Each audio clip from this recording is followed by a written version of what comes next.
Welcome to the Kentucky History Channel, where we strive to bring you all the Kentucky history content you want and you deserve. Kentucky is a part of all of us, and we plan on covering all the history we can, from Pike County to Fulton County, from Louisville to Harlan. Here on our YouTube channel, you can find many videos dedicated to different events, people, governors, and places in Kentucky. There's something for everybody.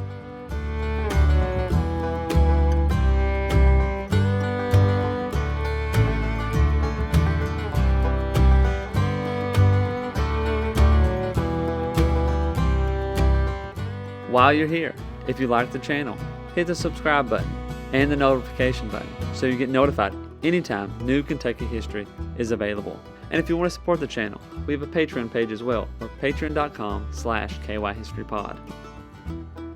Welcome back to the Kentucky History Podcast. I'm your host, Jamison Cable, and we're here again with Colton Simpson. He is the Deputy Judge Executive and local historian of Grant County and returning guest. Colton, how you doing? I'm doing well. How are you? Doing good. We got another good Grant County history episode. We'll digging deeper, right? Yes, sir. Yes. Yeah. So I enjoyed our first two episodes a whole lot, and there was a lot of things that I wanted to touch further on that I didn't really get a chance to, or that I hadn't really ingrained myself in. So, and I really appreciate you having me back on your show. I'm seeing great things. And before we go any further, can you give me an update on how the channel's doing? And doing great. Honestly, good. this is 5 years. Wow. September it was 5 years, and it's just crazy how much how much we've covered. Yes. Back when first started, I was like, man, there's so much I got to get it all done, and I finally realized I'm gonna have to find some other people to come and talk about some of this stuff because I can't learn it all. No, that's true. But Yeah. Well, I've loved every now and then I'll go back on your video log and just see all your videos you're putting out. It's really impressive, and I'm glad you're doing all of it because we live in a time where you can reach out to people and learn more about the local history. So yeah, well done. Thank you. Plenty of videos out there to watch once you get done watching this one or listening. Yes, and before you watch this one, go back and watch part 1 and 2. So let's get into a little bit of, Grant County. We've talked about the overall history of it before, and again, go listen to those if you want to. But like you said, and this is with all counties of Kentucky and Kentucky history in general.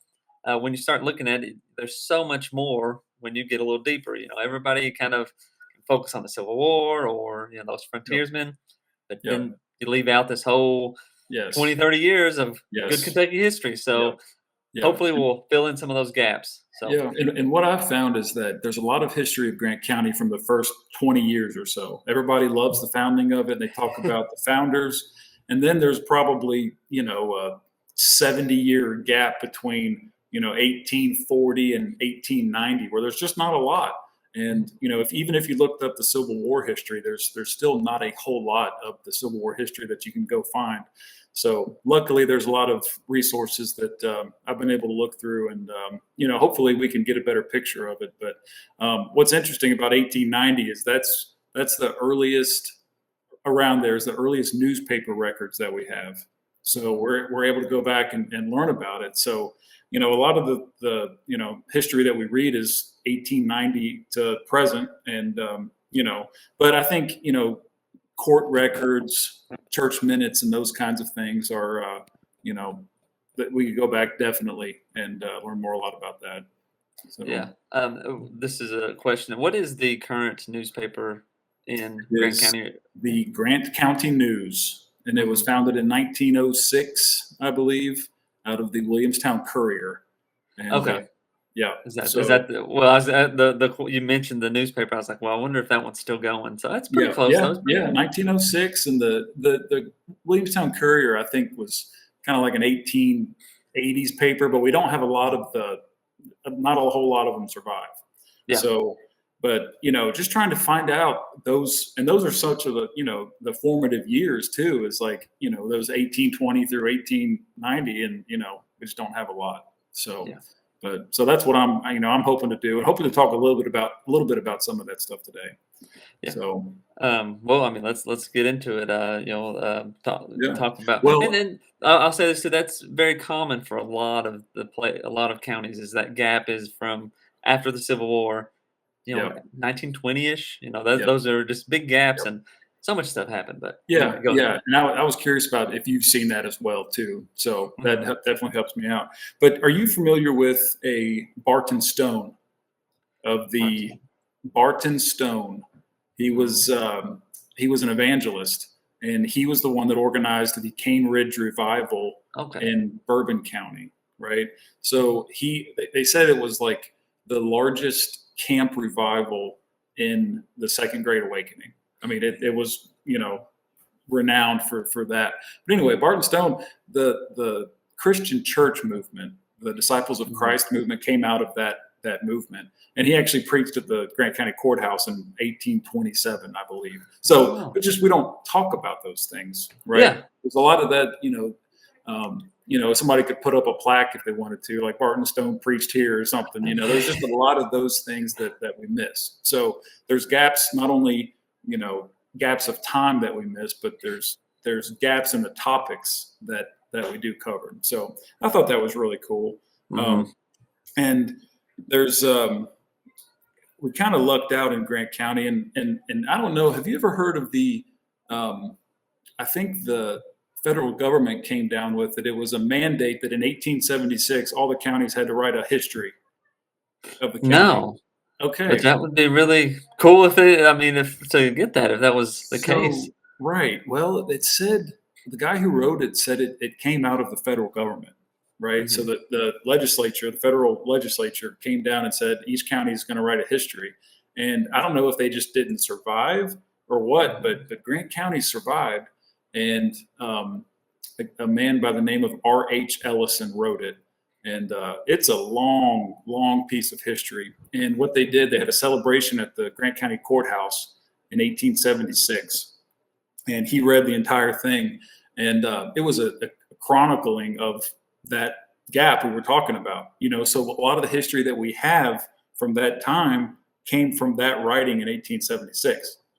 Wow. So but he told us some stories that would just boggle your mind. He told a story about um, a mob formed at the south end of Williamstown. I mean, they were from Scott County, Pendleton. Let me see. I got a list of them here. Um, a bunch of different counties all assembled. They were from Pendleton County, Harrison County, Bourbon County, and of course Grant County. The big mob assembled to come break a guy out of the Williamstown jail and to kill him because of the Oh, stuff that he did. And I'm like, oh my gosh, we're right about this stuff. But I mean, that was real. And yeah. I could not even imagine the thought of something like that happening today. Hmm. It was, Oh yeah.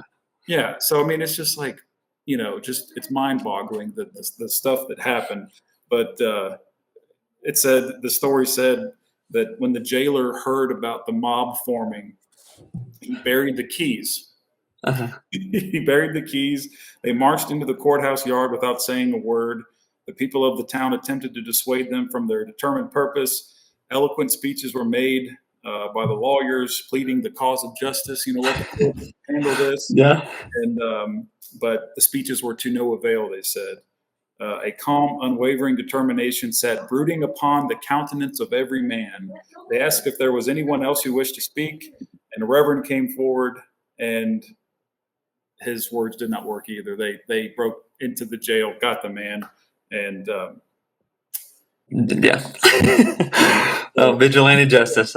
yeah, vigilante justice. I'm like, oh my gosh, but these the guy that they were trying to get had murdered a local man, and they were not very happy about that. But that just goes to show you that there's just so many of these stories that we miss, right?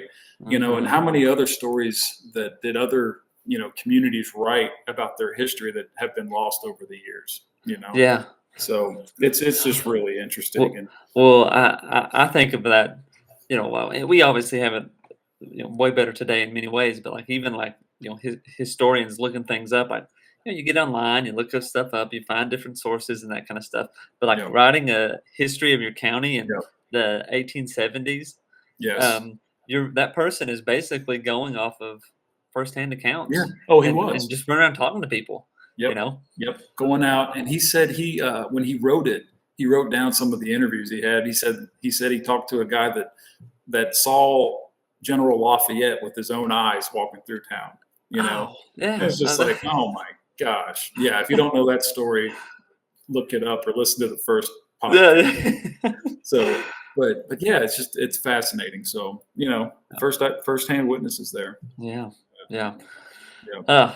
Yeah. No, well, and who did you say was the man who His wrote it? name Or was R.H. Elliston. He was a senator. He was a very, very well educated, prominent man, and Mhm.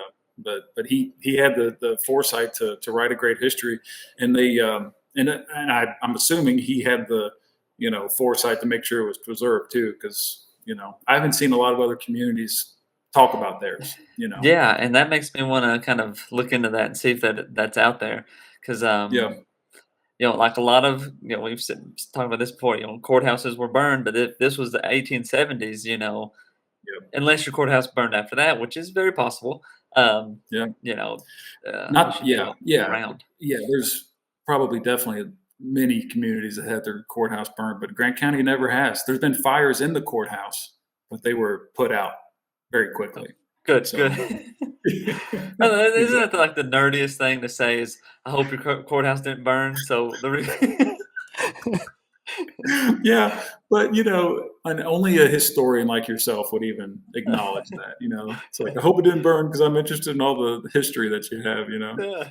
So, Uh, but yeah, it's I named it the the guy who died. His name was Utterback. The Utterback ambush and vigilante justice is. I've aptly renamed the story. So, but that's good.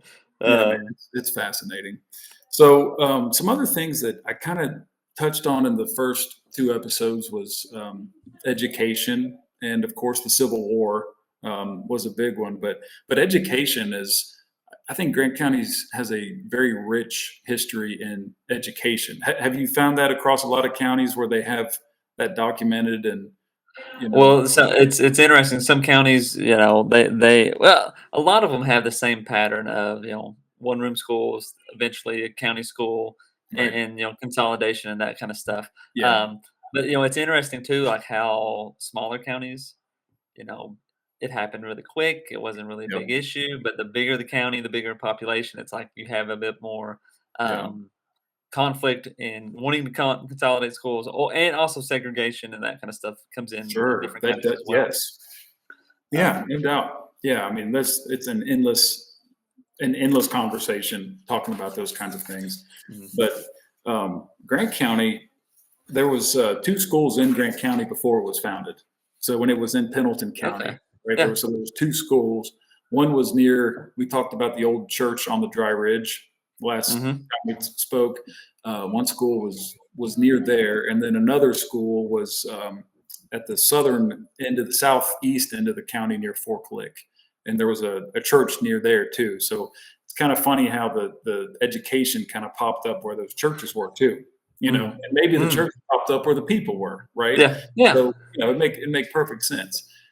So and actually now that I think about it, those were the first two stations in Grant County, Littell There you go. Station and Campbell Station, right where the old church was. So yeah, makes perfect sense. I just Yeah. had to throw that. So, but the first school that was founded after the founding of Grant County was called Grant's Seminary. Mhm. And when we think about seminaries, I think about like a religious institution. But if you Yeah. go to a lot of these towns, you'll see a lot of streets named Seminary Street. Have you Mhm. noticed that? Yeah. Yeah. So so I'm like, well, somebody would have said, well, is there a religious institution? It was a school. They called it the Grant Seminary, right? Yeah. And, anyway, it was founded a year after the county was formed, Mhm. and William Arnold, the namesake of Williamstown, actually donated the land to build that school. But Mhm. it was really, really interesting. There's a little bit of history on it. Um, it was a small brick building, very small brick building. They appointed a board of trustees, as in, a lot of schools had boards of trustees, Yeah. but Brick Schoolhouse sat right across the street from William Arnold's Tavern. He could Mhm. keep an eye on it, I guess. Um, but I pulled the minute book, and they had really interesting minutes. But I found a set of meeting minutes that I thought was kind of comical. It said, at a meeting of the Board of Trustees of the Grant Seminary at the courthouse in Williamstown on Monday, the 29th day of November. And he listed everybody that was present: William Arnold, Nathaniel Henderson, Absalom Skirvin, Thomas Wilson, and Hubbard B. Smith. And then it said, there being no business before the board, it is resolved that we adjourn. So, What a meeting. yeah, it's like, why don't you just send an email? It's like Duh. we got on our horses, to come all the way here, and there's nothing to talk Yeah. about. I just thought that was really funny. I would Yeah. have been upset if that was me. Oh, yeah. So, Yeah, definitely. but that school, was very successful, and actually by 1822 there were with that school there were 3 school districts, right? Mhm. But by the next year, Grant County had put in 3 more schools, so there were 6 school districts by 1822, right? Wow, So yeah, yeah. I mean that's pretty quick, right? Yeah, that's pretty impressive. I would think Yeah. that is leading the charge. Yeah, I mean, so obviously education was important, but it also fascinates me that the people that wrote all these minutes and documented all this, they obviously they were educated. They had schools wherever they were born, and we think about people being a lot. I know a lot of people were illiterate, but obviously there was a lot of people that had very formal education. So Well, it's interesting. I've talked to many people, but this was just this was just another local historian that was telling me and talk. And this fellow lived in Rock Castle, and he was kind of talking too about um, schoolhouses, or like there's this perception of like Kentucky schoolhouses, dirt schoolhouses or dirt floors and all that kind of stuff. These one room schools, and that was pretty much the beginning of it. But he mentioned that even during that antebellum time, that the schoolhouses were probably a bit better off and yeah, more so than people would think when you picture that dirt floor schoolhouse. yeah, Um, but those didn't really come around until after the Civil War. That you had more really, of the, just like the which I mean that's what he was talking about in Rock Castle. I don't know if that's a you know there's not a lot of evidence for that, but that's yeah. kind of what his theories were. Why do you think that might have been? Well, that's a good question. I would say because in the antebellum era from like basically let's say Henry Clay's time, Yeah, Kentucky was a happening place. It was very yeah, well yeah, positioned yeah, in many ways. yeah, But like I would guess that's the only thing I can think of is that yeah, you might have yeah, just been a little bit yeah. better off at the moment. Yeah, they may have had more money flood into Kentucky during that time. People moving west. Yeah. Yeah, that easily could be. And then And after the then Civil War, Kentucky's not as much that middle ground, people are right, really starting to move west. yeah, So the money might not be there as much, then you yeah, get into the whole yeah, reconstruction stuff and all that. right, So right. Well, that's true. That's very true. But it's a fascinating conversation. mhm. But so by the Civil War, there were um, 40 school districts. So Wow. in the 40 years, that's almost like one a year, Yeah. almost. The new school a year. So people I guess, got together and community, and they said, well, let's build a school. Where are we going to Mhm. put it? Some landowner said, I'll donate, a little bit of This an acre, and we'll build it. yeah. It's fascinating. So 40 by the Civil War, and then by around 1890 there were 60. Wow. That's But that's a lot. can you imagine keeping up with 60 schools though? No, no. I Yeah. mean, I mean, hard enough you're to keep up with as a 4 or teacher, 5. right? I know. Yeah, so it's like mean, and every school had their trustees, right? Well, that's the impressive part is like it's not a overall system. It's each one's their own thing. Right. Um, Yeah. Right. Yeah. And I think, back then, I would like to assume that there was no taxing base for the schools. mhm. I guess, would you think that? No, I Yeah. doubt there would have been like Okay. public schools in Kentucky as far as that didn't come up until early 1900s, I'd say. Yeah. Yeah. There's a lot Yeah. lot of governors pushed for it, but then they just never really got Yeah. around to anything. So these schools were obviously funded by the people who lived in the small communities, Mhm. right? And there's a I think we talked a little bit about this on the last episode, but there were so many small communities in Grant County that popped up, and then of course the school got named after these communities. Like Hekin and Dealey, and all kinds of Stewartsville. I've got a list here that's fascinating, but Mhm. yeah, I mean and then some of the schools were actually named after the teacher. I guess a teacher might say, let's start a school, I guess, but it's fascinating, and obviously they had put a lot of time and attention, and they knew the value of their education, Mhm. right? Yeah. So, which is very admirable for some of the early people of the county.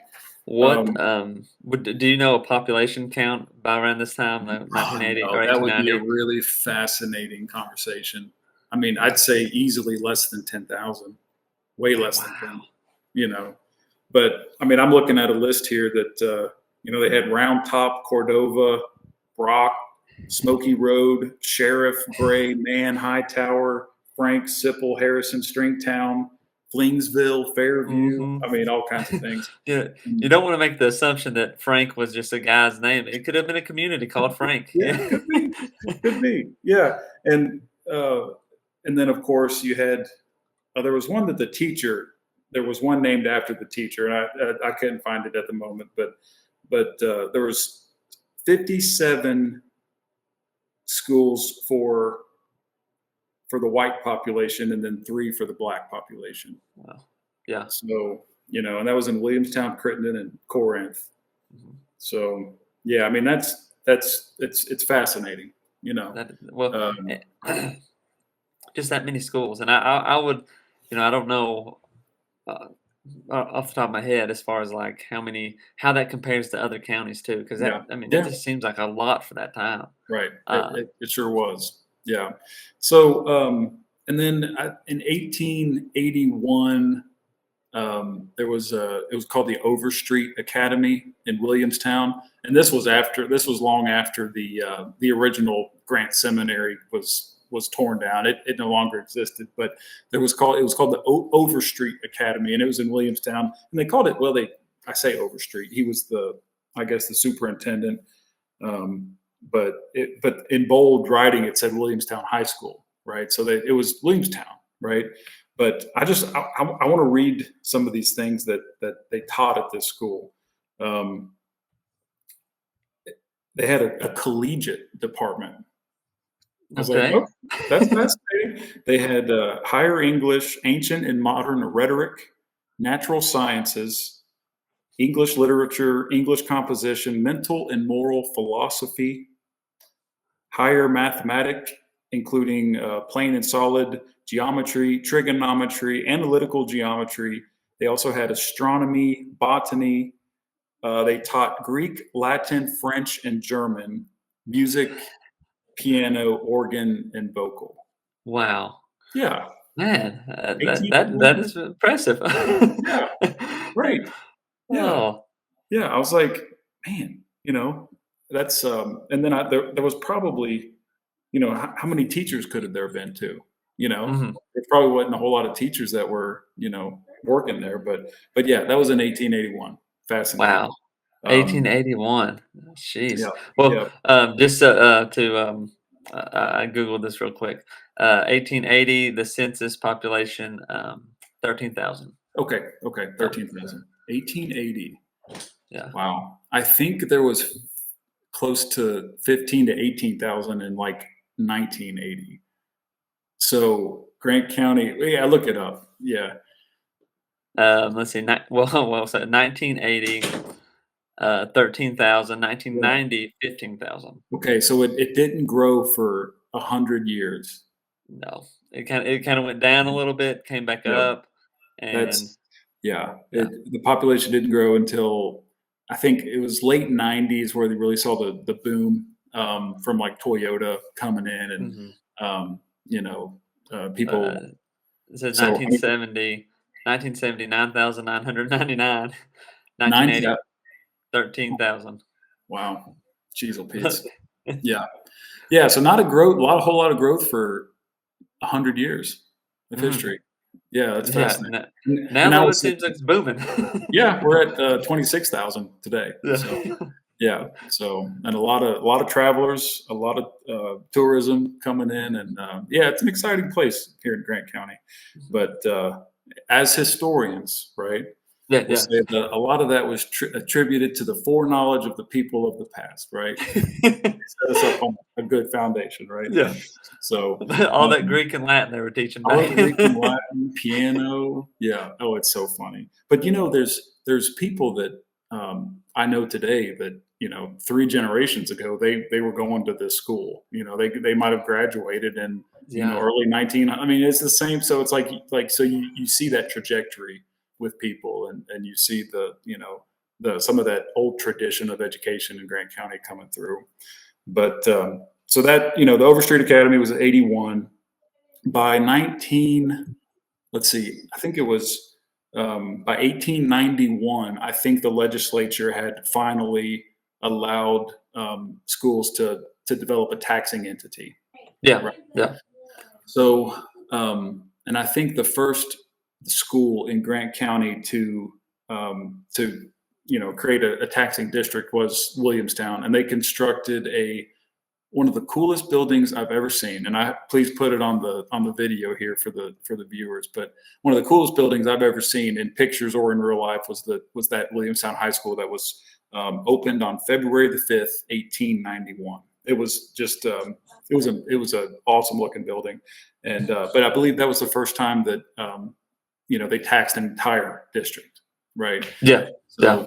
So, but that school, it didn't last very long. It burned down in 1923, and then a new school was constructed in 1926 that lasted until 1968, and then they built another one. So Mhm. that's a brief history, very brief history of Mhm. Williamstown. Now, is there still Williamstown Independent though? Is that still? Yes, yeah, they Yes. didn't Okay. consolidate. So, and that brings me to the Grant County side of things. Mhm. Um, before 1950s, there was a Mason High School, Dry Ridge High School, Corinth High School, and a Crittenden High School. So there were high Mhm. schools, set up across Grant County.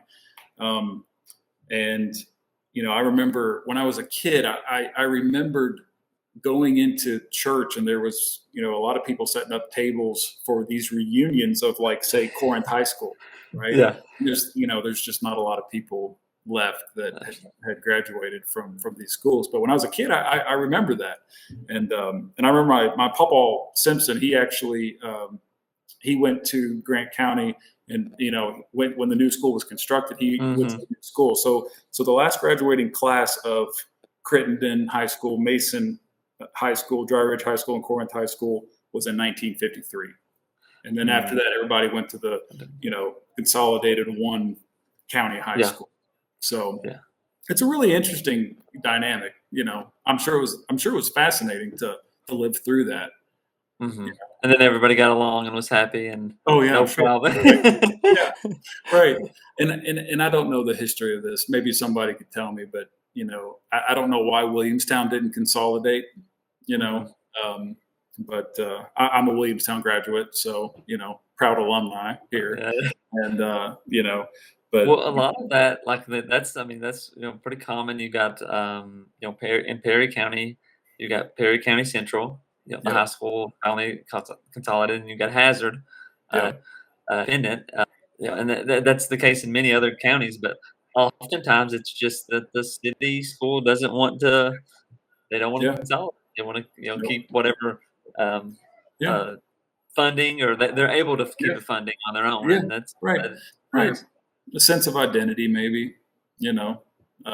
So, but yeah, I mean, so after the consolidation, all the old high schools turned into middle schools, right? Yeah. Elementary schools. The county judge executive told me, I don't know, a couple weeks ago that he remembers when the Dry Ridge School burned down, and he was actually a student there when it was like the middle school, I guess. And his mom woke him up one morning and said, "Hey, you don't have school today." And he's like, "Why? It's not winter time. There's no snow in the mountains." He's like, "Well, the school burned down." He's like, "Oh my gosh, you know." And he said he left a pair of gym shoes in the Oh. in the school. He was like, "My shoes were in there," you know. Just imagine being a little kid, but yeah, that's the kind of that's a lot of those schools kind of either abandoned now or burned down. So, but that it's sad that we lost that history. But like the old Williamstown school is the maintenance department at the city of Williamstown. Oh, The yeah. old school, the old Williamstown School's gym. Yeah. Before they built another one. So a lot of there's little remnants of those schools, but they're no longer in use. So, And I don't know, 1953, that's not, yeah, that's not too, that's kind of like in the middle road, I guess. Like, I think we did an episode with Trigg County, and like, they consolidated. Like, it was never really a bunch of pocket schools. It was just Trigg County High School. Like, no there kidding. wasn't, like there was a lot of individual one room schools, but then when they came Yeah. together, it was all just you had Trigg Boom. County High School, and that's it. Like, there Wow. wasn't, and that was like, and it was like 19. I want to say like 1930s, 40s, which I might be wrong on that, but it was like really Really. quick. A Wow. lot of, I would say 1950-ish is when those big consolidations started happening, and then like I'm thinking Rock Castle was maybe like 1970, something like that. But it's but maybe a bit smaller population. Yeah. But Well, it could be. Yeah. But see, back in 1953, the population of Grant County wasn't that well, that's large. great, yeah. So it's fascinating. I do have to put in a plug for the 1930 Corinth High School, who won the state championship in basketball. Yeah, there you go. Yeah. So shout out to the Corinth Braves of 1930. Yeah. So Well, it's funny that you bring that up. Like, and this, we need to have like a just sports history podcast as well. yes, Just like seriously. back Yeah. in Yeah. 1932, I think Hazard won the No state kidding. championship, and Oh that's my gosh. Yeah, um, isn't that amazing? Right. Yeah. Yeah. Just to even think that a small school somewhere like that could do that today is unheard of. well, and you got Carr Creek. They were the last of I think it's the 14th region maybe that's won the state championship, and that was like in 1936 or something, 38. Yeah. Uh, Wow. yeah, Yeah. so Oh, that's cool stuff. have you seen, speaking of sports, have you seen old like clippings of, when communities had their own baseball team and they'd go into another community? Oh man, oh yeah, that stuff's crazy. Yeah, and they would get like grown men. I posted a picture on the Grant County Historical Society's page that was just fascinating. Mhm. The Williamstown team of, I don't even know what year it was, but Yeah. just grown men who looked like they were, way better shape than I'm in, Yeah. playing baseball against Pendleton County or something. Well, see, so in Eastern Kentucky, uh, this happened intentionally. Like, so these co-camps would form teams, and they would have a league and stuff, and then you would have these leagues where, like, you know, I'm just throwing these names out there. Like Viper, or let's just say Yeah, Hazard. yeah, Um, these little communities would have their team. Well, then they would play each other in these sports, and then they'd hate each other.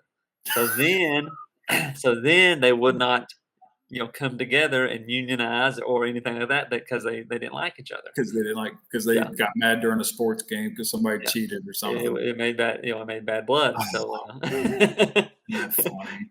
Yeah. Oh, that's just yeah. Oh, I can only imagine. But so that's a brief history of kind of the educational background of Grant County. Um, you know, both schools today are doing great. I'm super proud of both schools and the leadership and what they're offering kids today versus even when I graduated. So 12 years ago. So No, It's no Latin or Greek. I guess probably just no, I Spanish did and not French. take any Latin or Greek. Man, yeah, good point. Good point. We need to bring that back.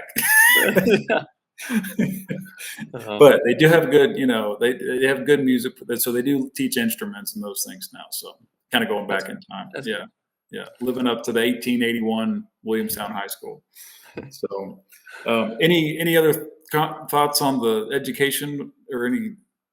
not right off. I mean, I think it's interesting pointing out the parallels, or just thinking about like how it went with other counties and, Yeah, and that kind of stuff. And then again, I mean, I mean, the one room schools are they're multiple. There's plenty of them. Um, but 60. I don't know. yeah, I'm gonna have to go look that up and see like yeah. there's a book about just like the history of Kentucky education. There has to be. Yeah. Well, And what's interesting too is like each of those communities too had toll gate houses. You know, mhm, yeah, so like my grandfather was born in a toll gate house that his family purchased. Right. yeah. They can when the county bought all the roads, people bought the toll gate houses, and he was born in one. It's just like so that's history that that I would find really interesting too across And Kentucky. you bring up the uh, what was the Braves? What was the school again? The high Corinth, school, High Corinth. School. Yeah. Well, like, and just thinking about Rock Castle, like I think it was like 1972, I believe, is when Broadhead Elementary made it to the Sweet 16, or Oh, not Broadhead Elementary, it was Broadhead High School then, you wow. know, Wow. and that was like the peak of Rock Castle sports until about 2000 got there, and Right. like the football team was made it to the state championship, and Yep. the basketball team made it back to the Sweet 16. Yeah. Then I That's think awesome. 2008 the girls won the state championship, I think, in basketball. So Jeez. I Yeah. guess those Broadhead Tigers are a little lower on the totem pole, but for a long time, man, For that a was the long time, peak. they were there. I know. Yeah, well, it was like 27 years from 1930s Corinth run to 1957 when Grant County went back, So, Yeah. yeah, I mean, it was a huge deal. So, but like I said, I'm super proud of both schools, and they've got a lot of history to look back on. So, We're going to wrap up our discussion about the history of Grant County schools with Colton Simpson. Again, thank you, Colton, for coming on, and thank you all for listening, and we'll see you next time. Welcome to the Kentucky History Channel, where we strive to bring you all the Kentucky history content you want and you deserve. Kentucky is a part of all of us, and we plan on covering all the history we can, from Pike County to Fulton County, from Louisville to Harlan. Here on our YouTube channel, you can find many videos dedicated to different events, people, governors, and places in Kentucky. There's something for everybody.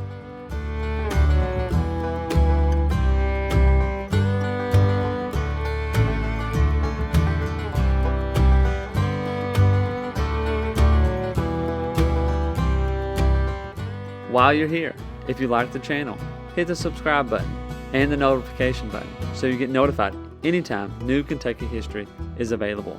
And if you want to support the channel, we have a Patreon page as well, or patreon.com/kyhistorypod. You've probably heard about Daniel Boone, but what about the rest of the frontiersmen who came to Kentucky and settled? That's what we want to bring to the Kentucky History Channel. The stories of the untold, the stories of those forgotten. One thing to expect on our channel is great Kentucky content. Some stories that you've never heard of. The Night Riders, who began in western Kentucky. Bloody Monday, the riots in Louisville.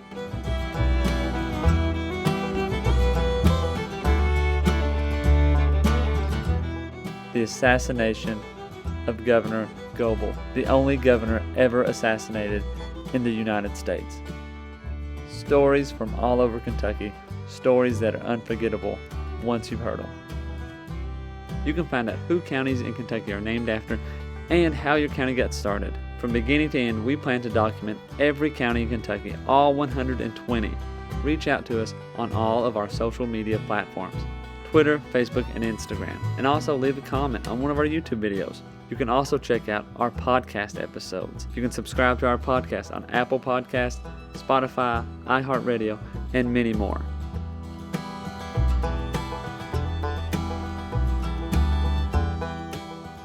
We're always seeking to find more Kentucky history so we can bring it to you, the viewers, the listeners. We want all the stories and all the events from Kentucky's great history to be told and shared everywhere.